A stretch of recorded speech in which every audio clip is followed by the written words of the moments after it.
It's a weekend edition of News Tonight. My name is Kweku, Temeng. Delight joining you with the latest happenings throughout the country. Well, just before we bring you all the details, let's look at some of the top stories that we have for you tonight.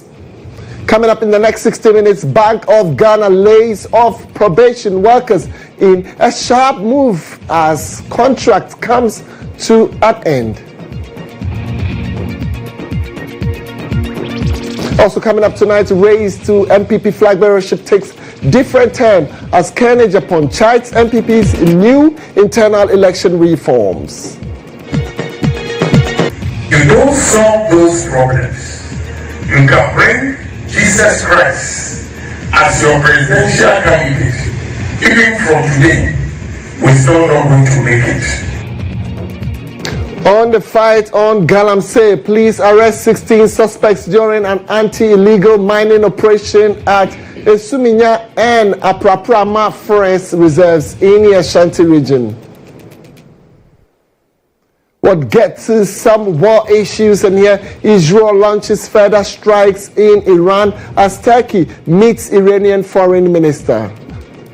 Tonight we have these and many other interesting stories making the 1 hour bulletin. Don't you forget that we'll be bringing you some updates from our world of sports and also refresh you with news coming from elsewhere. Be my guest, stay with us. In the next jiffy, we come with all the top stories you've been waiting for.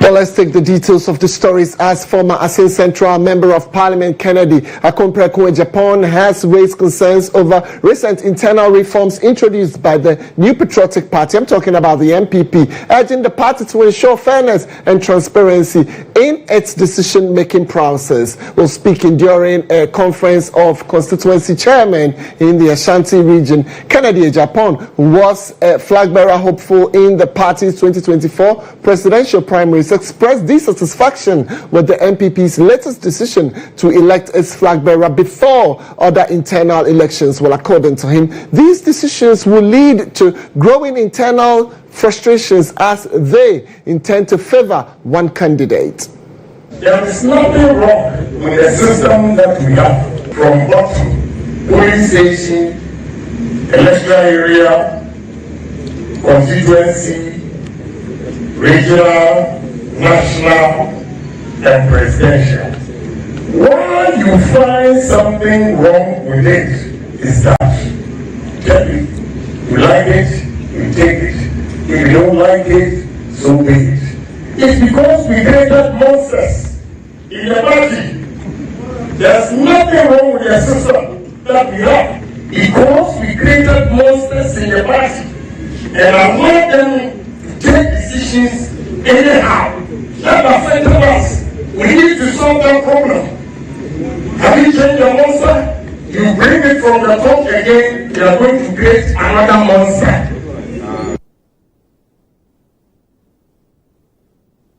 Well, we'll still stay on the subject as the former Asin Central MP Ken Agyapong also urged leadership of the party to resolve the current challenges bedeviling the party before electing a flag bearer for the next general elections. Well, according to him, not even Jesus Christ can bring the party back to power in year 2028 without resolving its deepening internal divisions. Why do you jump to go and conduct election to elect presidential candidates? I'll be brutally frank.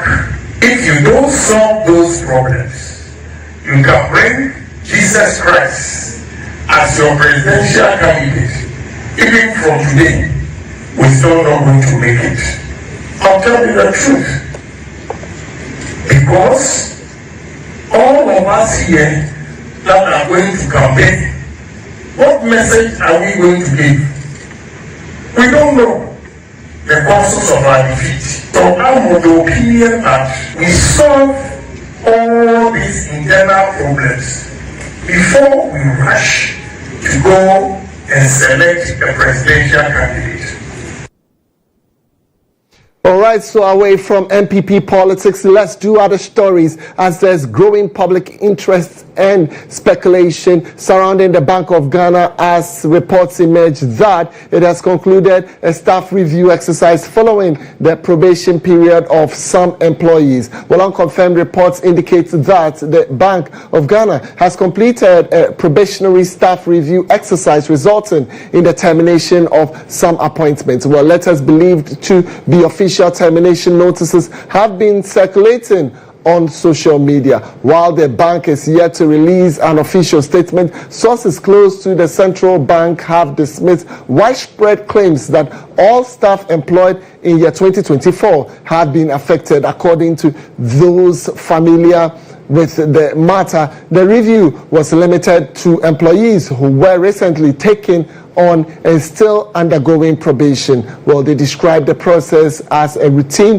human resource procedure and not a mass dismissal exercise as speculated. These sources insist that the development is part of a performance-based assessment standard in the bank's hiring protocol. The silence from the bank's top management, however, has left room for public speculation, especially in the wake of growing concerns about transparency and institutional reforms. As of now, there's no official word from the Bank of Ghana, but close sources suggest that processes were standard and performance-based.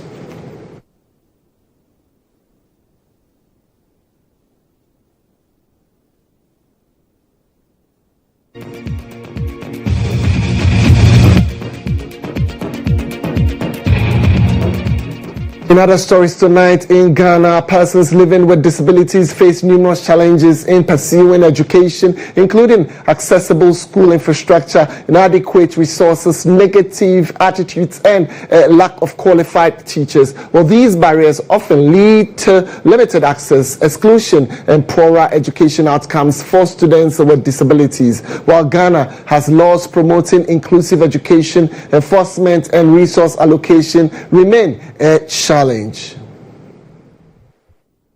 total of 160 students from host communities of Goldfields, Ghana, notably Takwa and Damang mines, including some persons living with disabilities, have been offered a major financial boost with the award of scholarship under the Goldfields Ghana Foundation Scholarship Program. This year's cohort includes students from the University of Mines and Technology, University of Ghana, Kwame Nkrumah University of Science and Technology, and the University of Cape Coast. The Executive Secretary of the Foundation, Abdul Razak Yakubu, reiterated the need to support the educational aspirations of persons with disabilities in the Takwa and Damang communities. What makes today's event even more special is that we are highlighting our support to persons with disability.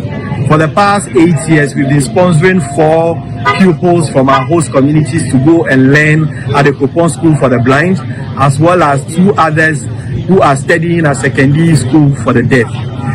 Today, we've included 5 more persons with disability who competed fair and square with their counterparts who have no disability and also qualified for our scholarship. A disability inclusion expert and director of No Limit Consult, Michael Owusu Asari, urged persons living with disability beneficiaries to leave a positive impression for continued support. Don't just go to school and say that, oh, it's because I'm a disabled person, that is why they are doing this, and then you mess up this opportunity. Please take advantage of this opportunity. This opportunity can turn will actually turn your life around. It will lift you from the gutters. As a person with disability, you have no option to quit in life. Your only option is to pursue education and higher education. Professor George Odro, who represented the Minister for Education, applauded Goldfields Ghana Foundation for extending its support to PWDs, noting that the initiative aligns with government's own efforts in supporting persons with disabilities in tertiary institutions. In spite of all these government initiatives and development partner support, the resources are still inadequate. This makes the issue of public-private partnership very crucial in our nation's educational provision and delivery. In this light, I reiterate my commendation for Tapa Goldfields Foundation for its investment in education and recommend this model of sustained corporate social responsibility to all other corporate institutions and individuals operating in various sectors across the country. Each student will receive 10,000 cedis annually to cover tuition, accommodation, and other academic-related expenses. Since the inception of the scholarship scheme, the Goldfields Ghana Foundation has supported 2,736 beneficiaries.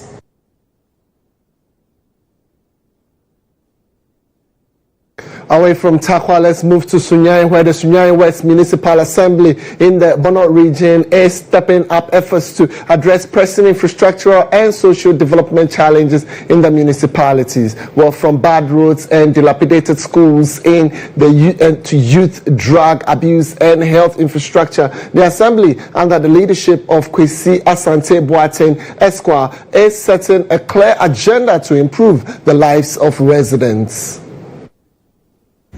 The Bono region, particularly the Sunyani West Municipal Assembly, is faced with severe underdevelopment, including unmotorable roads, which hinder access to key communities like Tenso and Fanti, also lacking our educational and health infrastructure. However, the new assembly is taking decisive action to reverse years of infrastructure neglect. Municipal Chief Executive Kwesi Asante Boateng says urgent funds have been earmarked to rehabilitate unmotorable roads and upgrade deteriorating school buildings where pupils often learn on bare floors. I don't think that they have done any wrong to be punished that way. We need to give them good schools and to provide them with tables and chairs so that they can at least have comfort in whatever way that will also assist them to study and study well. The MCE also addressed healthcare setbacks. So imagine someone is at the point of death or needs immediate and urgent treatment. So health facilities are inadequate, and even I can say that they are just not there. So it is my conviction that we need to help in any way to assist them get such facilities. Asante Boateng underscored the need for collective effort in achieving President Mohammed's agenda of resetting the country for progress.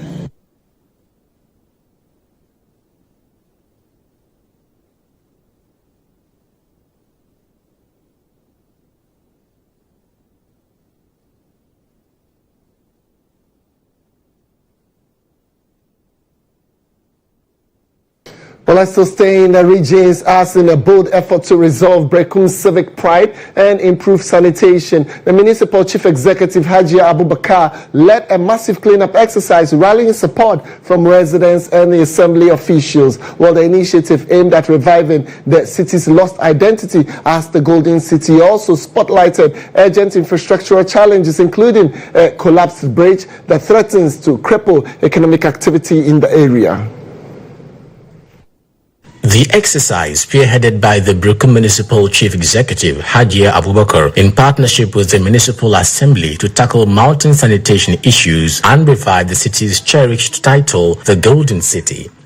Hajia Abubakar expressed regret that poor sanitation practices have diminished Brekum's image, and the Assembly is taking steps to reverse the trend. Mesre Brekum titru me maame no ati market no hwibarufo na ya yede bola no emomo no nipa no de hwibaro no ebeji bola no na waje kakra de ahye ne botom oje kakra de wi a ofa bola na otwa na ni hwe ha no wada agu obi mfikyire no mo so ka ho bi ne ekuro no sebio efi eya dokore.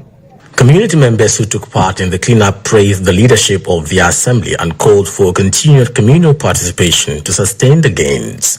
Intimate Brekum mai yenyi amanyosem entwenchana bre sa adwumadi bi se ekoso ni nyina yanka ye hombom Brekum nya nkoso a eyeyen ankasa de benefit afirim. But the day's activities went beyond sanitation. The MCE, together with the Member of Parliament for Brekum East, Simon Ampabin-Chiremi, and other assembly officials, visited a collapsed bridge that had been washed away by recent floods. The bridge served as a critical link between farming communities and Brekum town, and its collapse has disrupted transportation and threatens food supply and trade in the area.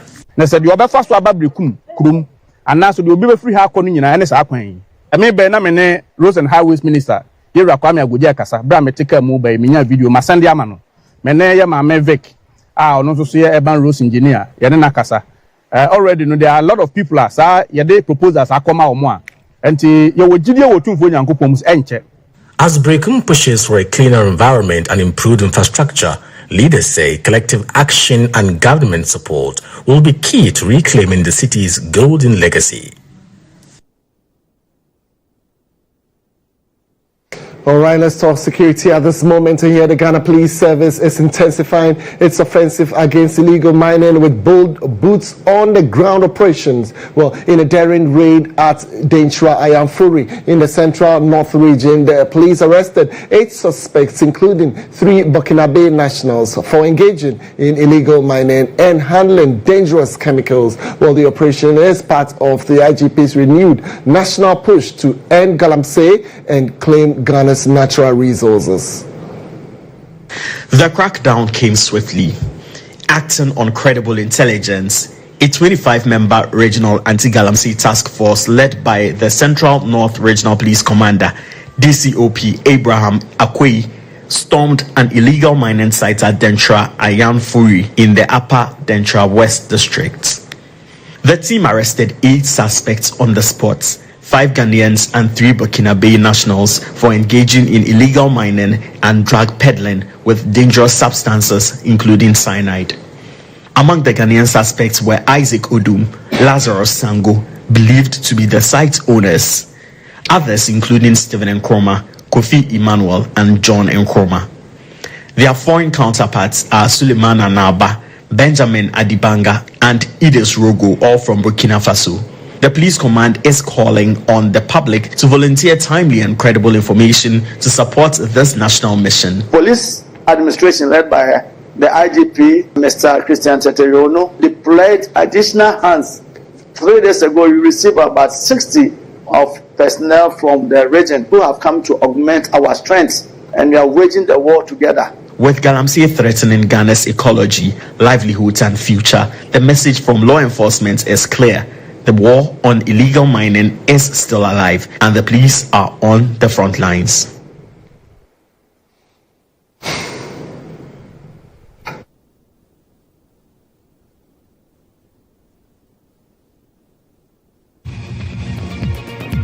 With illegal mining, the Ghana Police Service is stepping up its fight against illegal mining with renewed determination and results. In one of the biggest swoops this month, police have arrested 16 individuals, including a foreign national, in the high-risk operation to clamp down on galamsey activities destroying vital forest reserves in the Ashanti region. The battle against illegal mining, or galamsey, saw a breakthrough on June 19 when the Ghana Police Service, acting on intelligence, launched a coordinated operation at the Essuminya and Apraprama forest reserves in the Ashanti region. A combined team from the National Police Headquarters and the Manso Edubia District Command moved in swiftly, arresting 16 suspects who were actively engaged in illegal mining within the protected forest.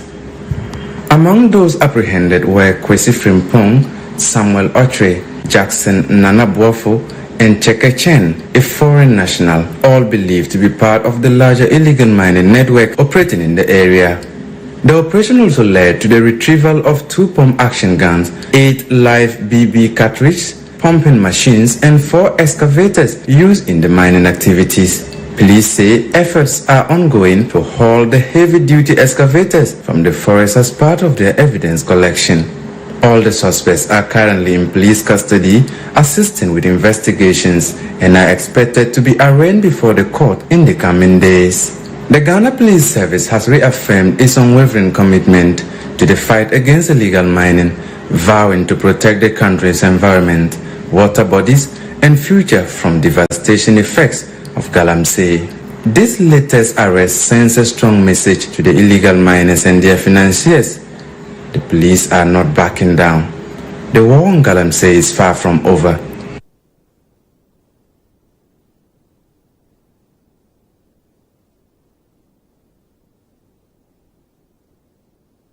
So take some more stories out. The Ghana Police Services arrested 16 suspects during an anti-illegal mining operation at Essuminya and Apraprama forest reserves in the Ashanti region. Well, the joint operation conducted on 19th June 2025 involved personnel drawn from the National Police Headquarters and the Mansu Edubia District. Exhibits retrieved from the site included 2 pump-action guns, pumping machines, 4 excavator machines, monitors, and 8 live BB cartridges. Well, police say all the suspects are in their custody assisting with investigations and will be put before the law. Well, it forms part of the IGP's effort to clamp down on illegal mining.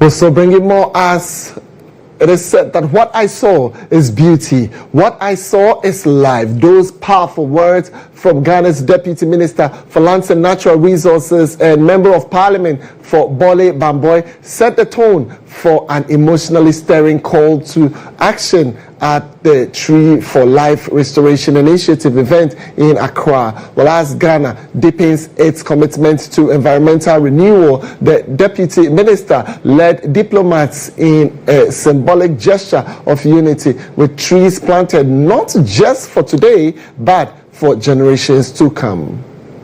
With the backdrop of Ghana's endangered green species like the Achimota forest, Deputy Minister for Lands and Natural Resources and Member of Parliament for Bole Bamboy, Yusuf Sulemana, didn't just plant a tree, he planted a message. Representing the Sector Minister Emmanuel Amakofi-Boa, Yusuf Sulemana outlined the far-reaching goals of the Tree for Life initiative, from restoring degraded lands to reviving polluted water bodies, creating green jobs, and nurturing environmental consciousness among the youth. To instill in our children and the youth the value and culture of tree planting and nurturing, as well as environmental stewardship. But the Deputy Minister didn't shy away from the darker reality. Illegal mining continues to devastate Ghana's forests and water bodies.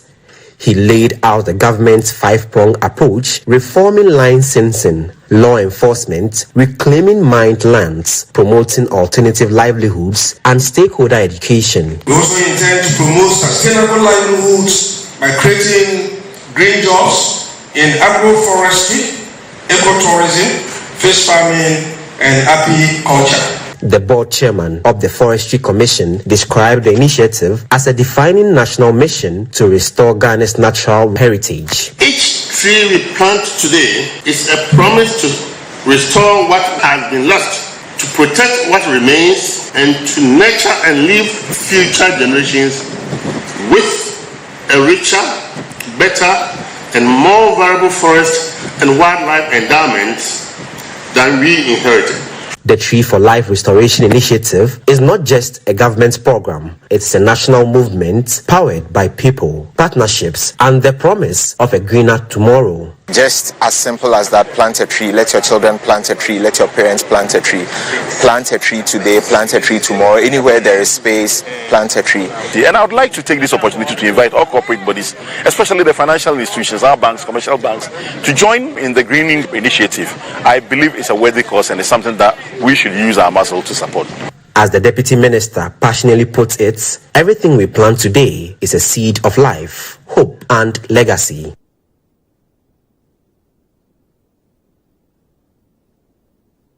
Let's still stay on the environment as climate change debate competition organized for second cycle schools to whip up interest of the students on environmental issues. Well, 4 senior high schools in the Eastern region have been honored for their outstanding performances in the 2024 climate change debate competition. Well, the initiative forms part of efforts to equip young people with knowledge on climate issues and empower them to lead community-based solutions. The competition, organized by Disaster Resilience Network Ghana in partnership with the Eastern Regional Directorate of the Ghana Education Service, saw St. Peter's Senior High School emerge overall winners, while Oyoko Methodist Senior High School, Aburi Presbyterian Senior High Technical School, and Xavier Senior High School placed second, third, and fourth respectively.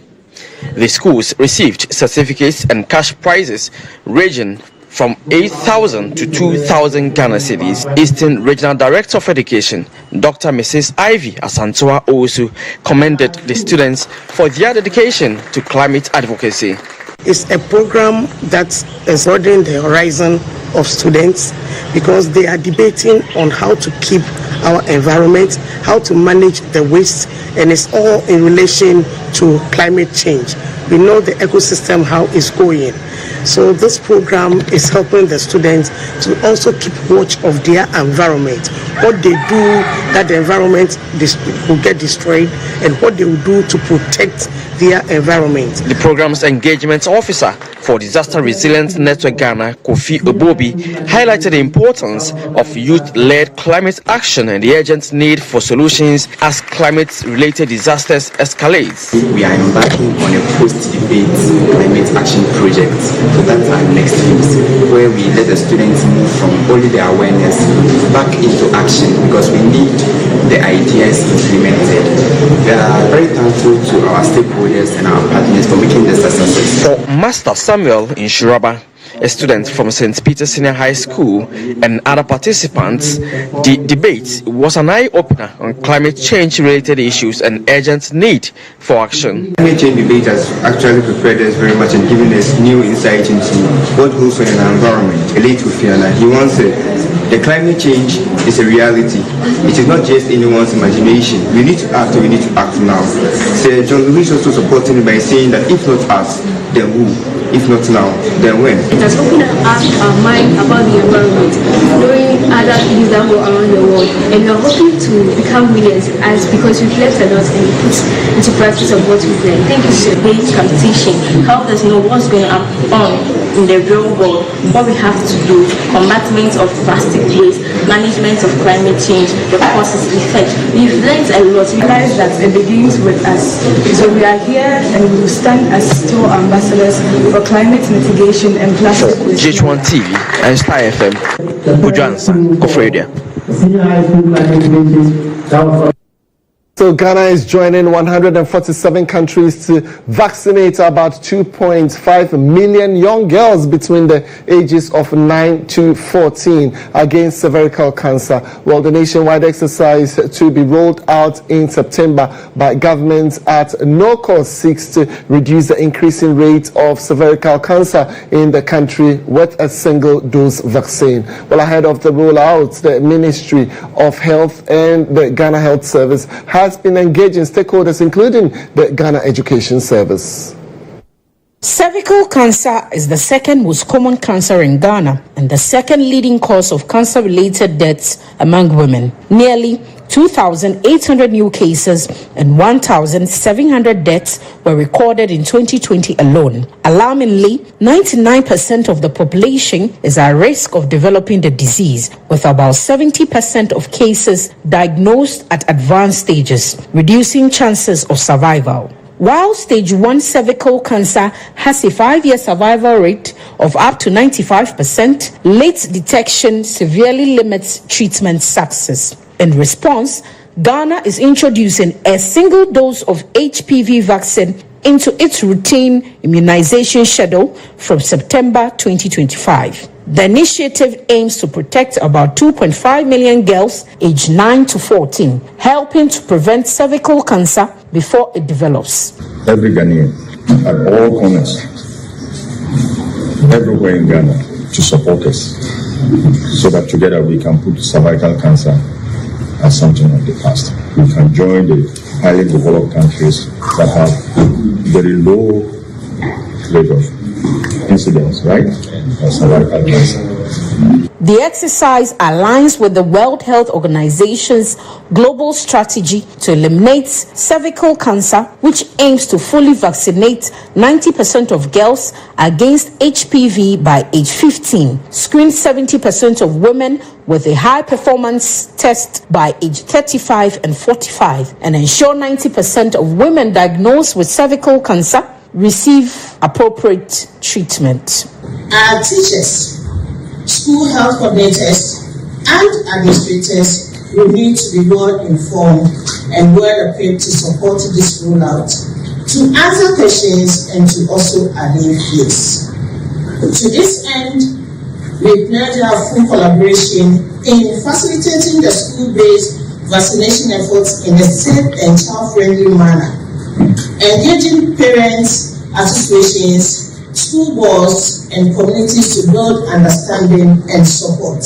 Human papillomavirus, HPV, is the primary cause of cervical cancer, with 99% of cases linked to high-risk strains of the virus, which is a common sexually transmitted infection. Cervical cancer affects the cervix, the lower part of the uterus, and often shows no symptoms in the early stages. As the disease progresses, signs may include abnormal vaginal bleeding, pain during sex, unusual discharge, weight loss, and fatigue. HPV can also cause genital warts, itching, and bleeding during or after sex. Early detection and vaccination are key to prevention. The health of girls and women of Ghana.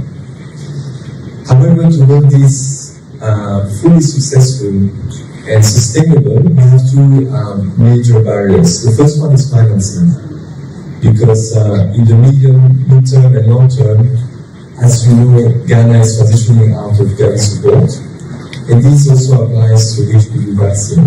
Cervical cancer is the fourth most common cancer worldwide, with 604,000 new cases and 341,800 deaths annually. Low and middle income countries account for 84% of cases and 86% of deaths. Ghana has safely piloted the HPV vaccine since 2013 in the Central, Greater Accra, and Northern regions.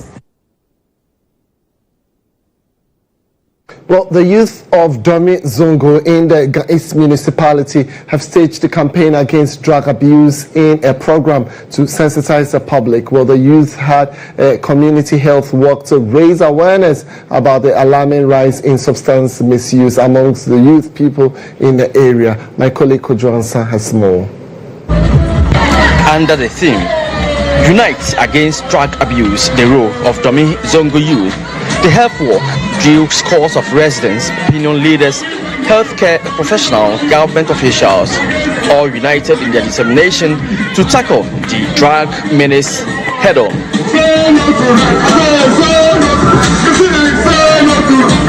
Organized by the Domi Zongo Youth Against Drug Abuse, the initiative shed light on growing abuse of harmful drug combinations, particularly a substance known locally as red.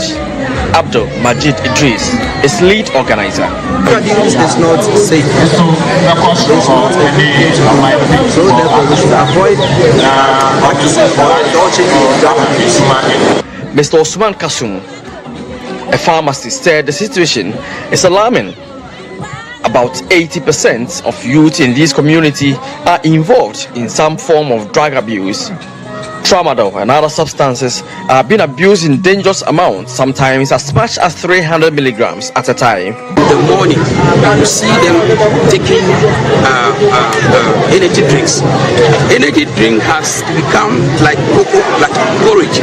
Each and every morning, you see small boys and girls taking drugs, taking energy drink, which is not alcohol, tramadol. It's opioid analgesic. When you talk about opioid analgesic, it means that is the highest when it comes to painkiller. That's the final one. But they are abusing it. It's supposed to be strictly prescription from a doctor prescribing for you so that you can be able to get it. But what do you see here? They go to most of the shops and then buying it. Especially Food and Drugs Authority have to come to Dominica. The Municipal Chief Executive for Ga East, Honorable Edmond Agbo, who also participated in the walk, acknowledged that unemployment remains a major driver of youth drug addiction and urged the people to register for various government interventions to develop their skills. The devil finds jobs for idle hands. So for that reason, I'm ready to let authorities know so we can create a lot of opportunities for the youth. And whilst we have something to do, it occupies them. When they don't have anything, that is when they focus into the ghettos.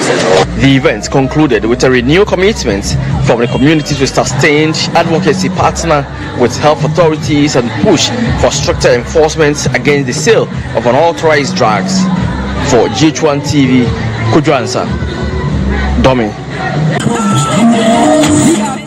Away from domains, over 250 communities in the Upper Manyakrobo struggling to access water, safe drinking water, while the Bukono water treatment plant in the Upper Manyakrobo in the eastern region continues to supply potable water to several parts of the region. Well, over 254 communities in the district, the Krobo, are facing an acute water crisis. Communities are being empowered through formation of water sanitation committees to devise strategies to mitigate the impact, while efforts are being made for extension of water supply to the Upper Manyakrobo district. Our Eastern Regional correspondent GHOne has again come through with this report.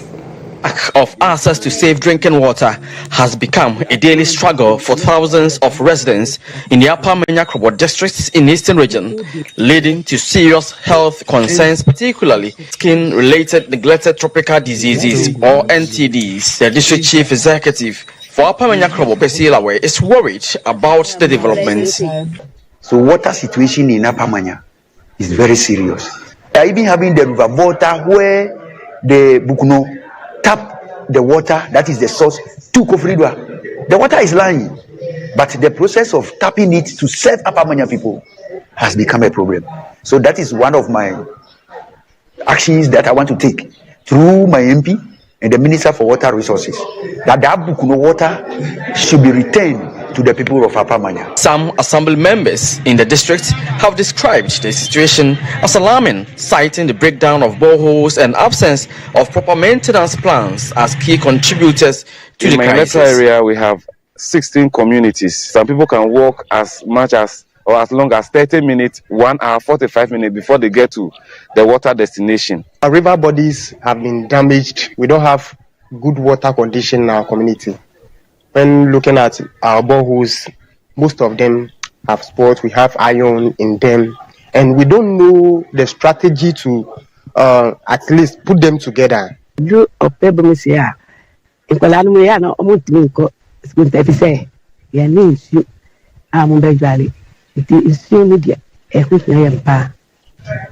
is the main problem in the area.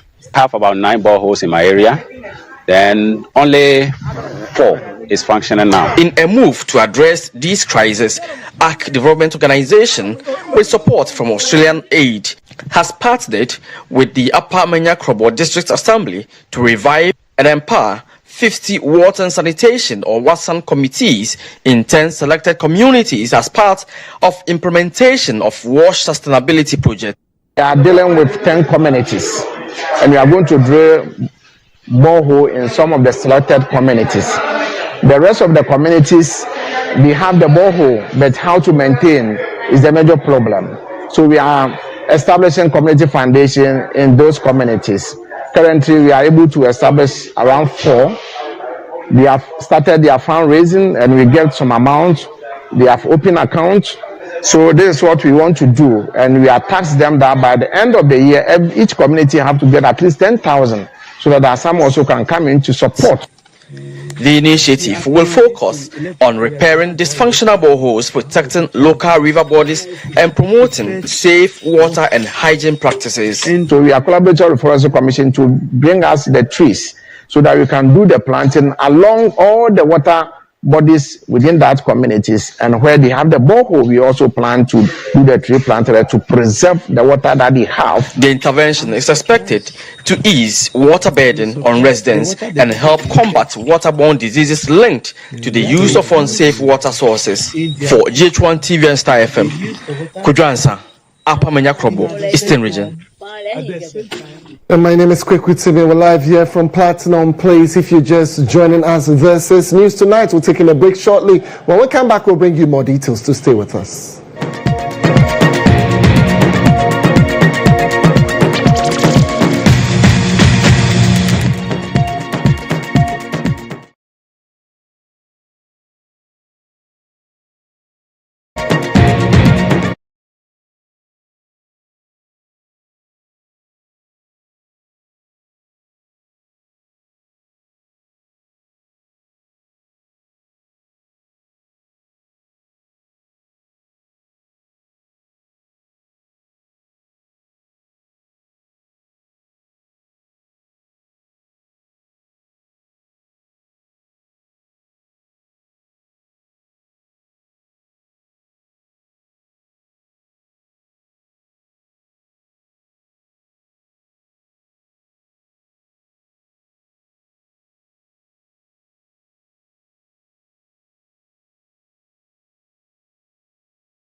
All right, so thank you very much for keeping faith with us. If you're just coming through, this is News Tonight. Well, let's refresh you with a story that we brought to you early on, and then on the back of it, we will take some answers from a resource person. So there is growing public interest and speculation surrounding.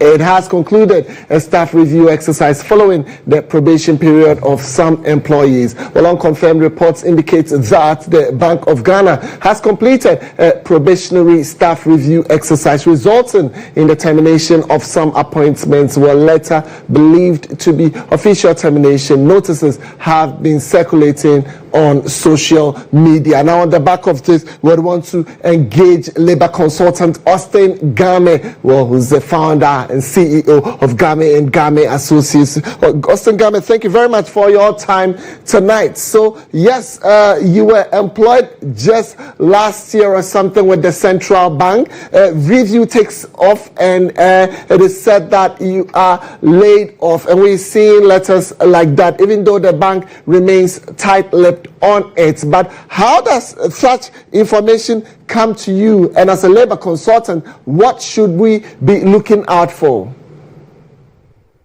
Thank you so much. I think that you introduced the subject matter being probationary period. Whilst you are employed on a probation, you are not considered a permanent person until and unless you are successful during your probationary period, the employer do not even have to give you notice per se when you are on probationary period.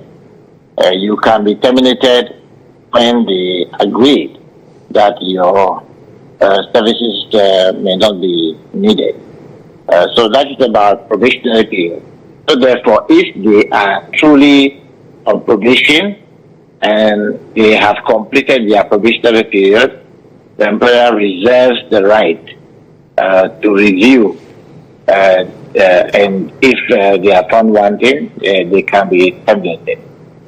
Well, Austin Game, so, well, this is not the first time, and it happens even in previous governments. When a particular government ropes in a section of people needing employment, and there is a change in government, we will usually see such a thing. Well, it is alleged. If there are issues like that, how do we address it as a people so that we don't easily read political meanings into employment as such? Well, in this part of the world, Africa, there are no exception. When there is a regime change, people presume that the normal industrial relations practices, HR practices, to be relegated to the background. That is most inappropriate. Labor relations is forever the same. And these are governed by both conditions of service between the parties and the Labour Act 2003 Act 251. It's very clear that no matter who you are, you can be the president's son or daughter. If you are engaged somewhere and after your probationary period you are unsuccessful, you didn't merit to be given the appointment, you will have to be terminated, and that has absolutely nothing to do with the traditional partisan politics. These workers who, so to say, have been their appointments have been terminated, I want to find out from you as a labor consultant, if they are not happy about anything, is there any section of the labor law, or is there any liens or findings in the law that can give them a bit of respite? That, look, we feel we were unfairly treated. I have gone through the process. I am totally qualified for it. However, just because of my time I was employed, I have been unfairly kicked out. Well, if you travel with it that way, you may jeopardize your own future work wherever. But this, now you are asking a question on air. Mm-hmm. I understand they are all splashed around in the social media. Absolutely. Therefore, you are giving people license to find out whether you are really genuine or you are really just a litigant. The issue is this: if they should have quietly gone to, let's say, National Labour Commission or go to a certain labour consultant, whatever, so that they can guide them. Indeed, if you come to me, I will take your probationary letter, look at the condition of service generally, look at the labour law, and not because of money, I will follow you to wherever, pretending that you are qualified. If you are not qualified, that fellow should be able to tell you in no uncertain terms, but in a gentle way, that you do not merit any further favor. So you just let it go and try your luck somewhere else. But for now, let me confirm that wherever, forget about Bank of Ghana, wherever you may go, if you complete your probationary period, the employer reserves the right to review and find whether they are able to keep you or unable to keep you, and you will not have any case anywhere, no matter where you go. You can go to Supreme Court, you still be a loser. Well, you can go to Supreme Court, you still be a loser. Well, Austin Game, just before you go, help me. The situation where, and this is with governments, I mean, just when election is done, and you know you have been voted out of power, but you have some institutional heads immediately, even while they are preparing to exit, say, let me take advantage and employ my favorites, my friends, amongst others, into the system just before my departure. Some of them as a way of our promise that we give to people. What kind of advice would you want to also give? I'm not relating it to this. I am saying this in general. I don't want to connect this to the central bank at all. Indeed, if you merit, if your contribution during the 3 months, the 6 months, or the 9 months period of your probation, if you merit it, that employer will have no choice than to keep you, because they need your services. You are going to be helpful, and therefore you can be retained. Many people have gone through the net like that. Some people who are not fair to themselves, they talk so much, they reveal their identity in a manner that is inappropriate. Otherwise, anybody who is a Ghanaian and merits to be employed, and you deserve it, you will not be denied. I don't think people, almost everybody or anybody in this country that might belong to any of the rich political parties that were employed either before or during the course of the the going out. It doesn't really matter. If you are good, you are good. Many people are found in so many of the companies I know now, and they are retained because they merit it. I seem to have lost Labour consultant Austin Kamide, but I'm sure the point is clearly made. Let's do some more business stories. Chairman of Kweku Corporate Credit Union, that's Emmanuel Odru Dako, is appealing to the government to support the welfare of credit union members across the country. Well, he made the call at the union's 21st annual general meeting held in Accra, where he emphasized the need for stronger collaboration between government and credit unions to improve financial well-being of members. The 21st Annual General Meeting of Kweku Cooperative Credit Union, held in Accra, brought together members to review the union's performance and discuss the way forward. The meeting provided a platform to present audited accounts and outline key plans aimed at strengthening the union's foundation. Addressing the media at the event, Chairman of the union, Edmond Odrodako, appealed to the government to extend support to credit unions by renewing the corporate legislations to protect welfare of members. What we need from government is build capacity of credit union members, improve our legislation. The cooperative law that we are working under was enacted in 1968. It's totally outdated. So if government wants credit union to be a robust type of institution to support SMEs and agricultural farming activities, they should help us to review our legal systems and make credit union more active in the country. Meanwhile, General Manager of Kweku Cooperative Credit Union, Afusatu Bello, outlined plans to roll out financial literacy programs targeting young people with the aim of promoting a culture of savings and financial responsibility. We have put so many strategies in place targeting schools for the youth. We have that portfolio, having the kiddie accounts for kids of our members, going to institutions, into schools to speak with the authorities so that we engage the students to open the account. Education Committee member of the union, Joshua Akwete, also outlined some challenges facing them. One thing stands out as a challenge. Credit union thrives on membership.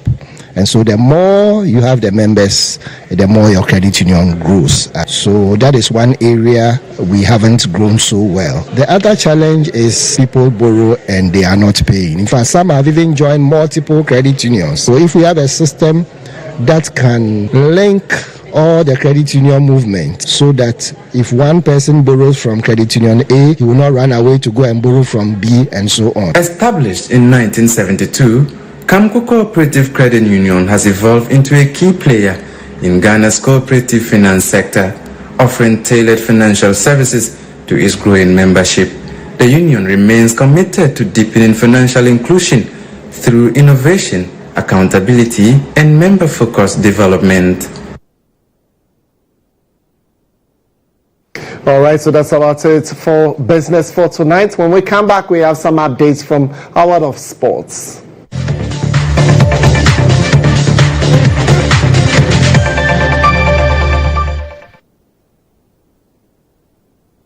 In sports tonight, team manager of the newly promoted Hoho United, Walanyo Akude, has expressed optimism on the chances of his team after they secured qualification for the Division 1 League 2, the Ghana Premier League. Well, although the team will be playing the league for the very first time, the experienced manager, who was speaking exclusively to EIB Sports, believes his players are good enough and expects a top 4 finish in their first season. Best, nothing but the best. We are now going to sit down as a management, then we'll have our plans, we set objectives and targets. But I know it's going to be tough. But like I said, the boys are almost they are premier players. They are going to do their best, and I'm sure the first season, in my own opinion, we are going to be among the first 4, first 5. Wow, first 4, first 5. First 4, first 5. Then the next season we'll see whether we can win the league and probably go to Africa. Exactly. Okay.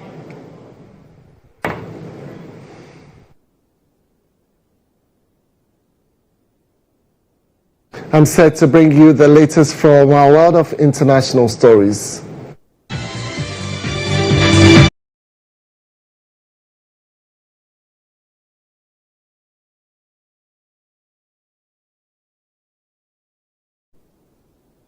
All right, so Israel says it has attacked dozens of military targets in northwest Iran as the conflict enters its 9th day. Iranian media reports an emergency center in the Kyrgyzstan province was targeted, with the university saying it had been completely destroyed. The UN's nuclear watchdog says Israel struck on Iranian nuclear plants in Afghanistan. Well, the BBC verifying team identified fresh damage to several buildings at the site earlier. Iran's foreign minister said the U.S. involvement in the Israel-Iran conflict would be dangerous. Turkey's President Recep Tayyip Erdogan, who is meeting Erdogan for diplomatic talks in Istanbul, says Israel is the biggest obstacle to peace in the Middle East. Iranian President Masoud Pezeshkian says his country will not stop its nuclear activity nor give up its fight to pursue a civilian nuclear program, according to the country's official Iranian news agency.